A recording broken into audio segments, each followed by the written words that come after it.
মিথ্যা বলার পিছনে একটা কারণ থাকে। মহাকুম্ভের ঘটনায় যে যোগী আদিত্যনাথের সরকার রিপোর্ট পেশ করেছে, সেই ঘটনার রিপোর্টটা সেই দিকেই দিক নির্দেশ করে।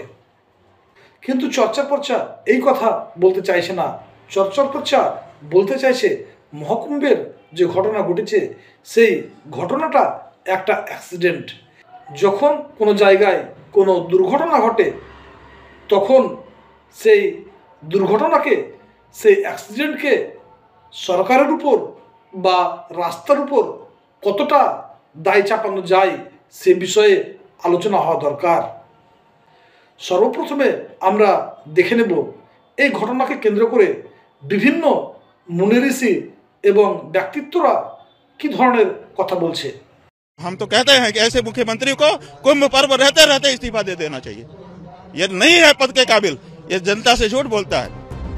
মহাকুম্ভে মহাবিপর্যয় এবং তথ্য লুকোনোর অভিযোগে এবার বিজেপির হিন্দুত্বের পোস্টার বয় যোগী আদিত্যনাথের পদত্যাগ দাবি করলেন খোদ জ্যোতি বিদ্যাপীঠের শঙ্করাচার্য অভিমুক্তেশ্বরানন্দ সরস্বতী। আমরা যেটা দেখছি সেটা হচ্ছে যে যারা একটু ক্লিপিংস ছাড়ছে তাদেরকে গ্রেপ্তার করা হচ্ছে। আমরা দেখছি যে যাতে হিসেব না পাওয়া যায় তার জন্য ডেথ সার্টিফিকেট দেওয়া হচ্ছে না। আমরা দেখছি যে গোটা ব্যাপারটাকে হাসাপ করার চেষ্টা হচ্ছে। ফলত সংখ্যাটা যে 60 নয় সেটা আমরা জানি, এবার সংখ্যাটা 500 না 3000 সেটা এখনো বোঝা যাচ্ছে না।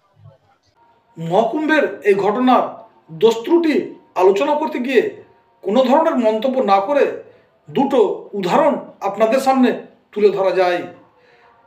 আপনারা অবশ্যই জানেন যে আরবে প্রত্যেক বছর হজ করতে যাওয়ার সময় বিশাল বিশাল যে মানুষের উপস্থিতি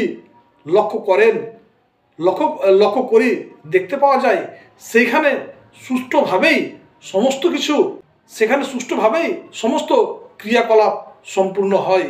আবার এটাও আমরা দেখেছি এর আগে যখন মুলায়ম সিং যাদবের সরকার ছিল সেই সময়তে মহাকুম্ভের যে ঘটনাগুলো,